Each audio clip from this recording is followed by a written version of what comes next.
बीमा भारती का जो ध्यान है वो ना तो रुपौली उपचुनाव पर केंद्रित हो पा रहा है और ना ही परिवार के ऊपर केंद्रित हो पा रहा है, क्योंकि उनका दिमाग अब बढ़ चुका है। यहाँ पे पप्पू यादव फैक्टर भी है।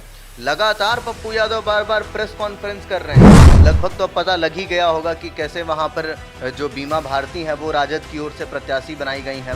शंकर सिंह नाम के दो प्रत्याशी वहां पर उतर रहे हैं। बीमा भारती को ऐसा मान लिया जाए कि विधानसभा उपचुनाव में नजरअंदाज कर दिया जाए, ये भूल बिल्कुल नहीं करना चाहिए। नमस्कार, मैं स्वीटी और आप देख रहे हैं एनबीसी 24।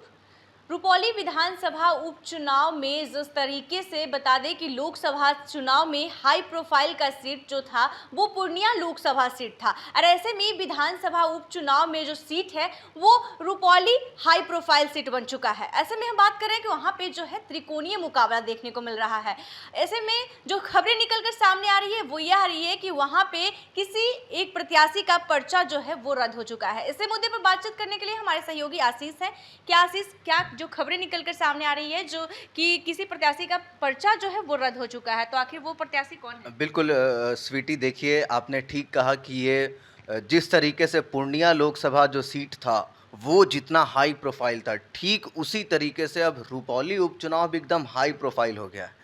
अब आपको बताते हैं सबसे पहले कि यहाँ पर त्रिकोणीय मुकाबला आपने जो कहा, तो ऐसे में दर्शकों को लगभग तो पता लग ही गया होगा कि कैसे वहाँ पर जो बीमा भारती हैं वो राजद की ओर से प्रत्याशी बनाई गई हैं।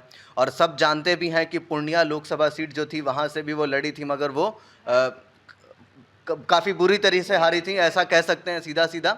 फिर उसके बाद वहाँ से शंकर सिंह निर्दलीय प्रत्याशी जो हैं वो पहले चिराग पासवान की पार्टी में थे, मगर अब वो वहाँ से इस्तीफा दे करके और निर्दलीय मैदान में उतर गए हैं। अब कालधर प्रसाद मंडल को जदयू की ओर से स्वीटी उम्मीदवार बनाया गया है और ये त्रिकोणीय मुकाबला है। अब आपने सवाल पूछा कि एक पर्चा रद्द हो गया है। देखिए, रुपौली उपचुनाव में 13 प्रत्याशियों ने अपनी दावेदारी ठोकी थी, 13 प्रत्याशी, लेकिन अब वो घट करके मात्र 12 हो गया है, क्योंकि वहाँ पर एक प्रत्याशी थी नीलम देवी। नीलम देवी के कागजों में कुछ गलतियाँ पाई गई, कुछ कमियाँ पाई गई, और इसको लेकर के जो चुनाव आयोग के जो लोग थे उन लोगों ने अब उसके ऊपर संज्ञान लिया है और उनका जो प्रत्याशी का जो पर्चा था वो रद्द हो गया है। तो ये कहीं ना कहीं अब जो है जो 13 उम्मीदवार थे वहाँ पर अब वो 12 पर सिमट करके रह गए हैं। स्वीटी, सबसे मज़ेदार चीज़ अब की बार देखने वाली बात है कि इन 12 प्रत्याशियों में से अब दो शंकर सिंह नाम के दो प्रत्याशी आखिर कौन है, हम जनता भी जानना चाहते हैं। बिल्कुल बिल्कुल, देखिए स्वीटी, इस तरीके से हमारा भी ये सवाल होने वाला था, लेकिन आपने पहले ही नहीं, देखिए मैं समझ रहा हूँ। शंकर सिंह नाम के दो प्रत्याशी वहाँ पर उतर रहे हैं। एक तो शंकर सिंह वो जो कि चिराग पासवान की पार्टी से छोड़ करके आए हैं, और वो जो है कहीं ना कहीं दूसरे नंबर पर, जब भी बीमा भारती से चुनाव हुए तो दूसरे नंबर पर वो रहे थे। और अब कहीं ना कहीं शंकर सिंह का एक, कह सकते हैं कि एक डमी जो है, ऐसे मतलब लोगों को ना, एक होता नहीं है कि लोगों के मन में ऐसा भ्रम पर पैदा कर दें कि कौन सा शंकर सिंह है। लोग वहां जाते हैं तो उसका वोट देने की जगह इनका ना दे दे। बिल्कुल वही कि अगर मान के चलिए चुनाव चिन्ह पता नहीं है, ध्यान नहीं है, तो ऐसी स्थिति में नाम पढ़ेंगे शंकर सिंह तो वोट बढ़ जाएगा। कंफ्यूजन पैदा करने के लिए वहां पर बड़ा खेला खेला जा रहा है। बिल्कुल, इस तरीके के खेले राजनीति में तो होते रहती हैं, और वही चीज अब रुपौली में देखने को मिल रहा है। और ऐसे में हमारी जनता ये भी जानना चाहती है आशीष कि आखिर रुपौली में कौन इस बार बाजी मार रहा है। देखिए स्वीटी, देखिए जो त्रिकोणीय मुकाबला यहाँ पर है, जिस तरीके से बीमा भारती हैं, शंकर सिंह है और कालधर प्रसाद मंडल है, इसमें 2-3 चीज़ें हम लोगों को समझने की ज़रूरी है। आप जानती हैं स्वीटी कि बीमा भारती के परिवार पर फिलहाल पुलिस शिकंजा कस रही है। आप जानती हैं कि यहाँ तक कि कोर्ट ने जो अवधेश मंडल हैं, फिर बीमा भारती के जो बेटे हैं राजा सिंह, उनके ऊपर वारंट जारी कर दिया है। ये दोनों फरार चल रहे हैं फिलहाल। तो ऐसी स्थिति में बीमा भारती का जो ध्यान है वो ना तो रुपौली उपचुनाव पर केंद्रित हो पा रहा है और ना ही परिवार के ऊपर केंद्रित हो पा रहा है, क्योंकि उनका दिमाग अब बढ़ चुका है। और ऐसी स्थिति में काफी मुश्किल का सामना करना पड़ रहा है। मुश्किल बहुत है। और दूसरी बात ये भी है कि देखिए, गोपाल यादव का जो हत्याकांड जिसमें ये बातें सामने आ रही हैं, ये बहुत हाई प्रोफाइल केस है। ऐसा नहीं, क्योंकि लोकसभा चुनाव के दिन ही पूर्णिया के ये हत्याकांड हुआ था। और ऐसे में जो हथियार है, जो पुलिस बता रही है, जो जिस तरीके से चार्जशीट किया जा रहा है, जिस तरीके से एफआईआर दर्ज किया जा रहा है, तफसील से जो जांच चल रही है, उसमें जो बातें निकल के सामने आ रही हैं स्वीटी की, जो हत्या के बाद जो हथियार था वो राजा कुमार को दे दिया गया था। तो ऐसे में ये दोनों का जो इस केस में आना है, ये बीमा भारती को तंग कर रहा है। दूसरी ओर शंकर सिंह को देखिए, शंकर सिंह निर्दलीय चुनाव लड़ रहे हैं, लेकिन कालधर प्रसाद मंडल स्वीटी पार्टी के सिंबल पर हैं, एनडीए का सिंबल मिल रहा है उनको। तो ऐसी स्थिति में जो ज़्यादा जीतने की संभावनाएं लग रही हैं फिलहाल, वो कालधर प्रसाद मंडल की ओर भी जाती हुई दिखाई दे रही हैं। हालांकि शंकर सिंह कम नहीं है, शंकर सिंह भी चाहे तो बाजी मार सकते हैं। यहाँ पे पप्पू यादव फैक्टर भी है।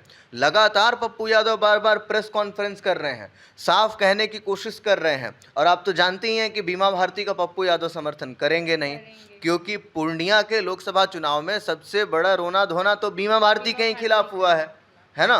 तो ऐसी स्थिति में पप्पू यादव बीमा भारती का समर्थन नहीं करेंगे। बीमा भारती काफी मुश्किल में अभी पड़ी हुई है। देखिए, मुश्किल में तो है, लेकिन बीमा भारती को ऐसा मान लिया जाए कि विधानसभा उपचुनाव में नज़रअंदाज कर दिया जाए, ये भूल बिल्कुल नहीं करना चाहिए, क्योंकि बीमा भारती वहां से 5 बार विधायक जीत करके आई हैं। साजिश तो नहीं कि उनके जिस तरीके से घर में अभी जो मुश्किलें आई हैं बेटे को लेकर, कहीं साजिश के तौर पे तो नहीं ऐसा अभी इसी चुनाव में ही किया जा रहा है, उपचुनाव में? नहीं, देखिए, कुछ दिन पहले ही हाल ही में प्रेस कॉन्फ्रेंस था, उसमें हम लोगों ने नीरज कुमार से भी बात करने की कोशिश की थी, जदयू के जो वरिष्ठ प्रवक्ता हैं। तो उस दौरान स्वीटी उन्होंने कहा कि देखिए, ये हत्या का मामला है, प्रशासन अपना काम कर रही है।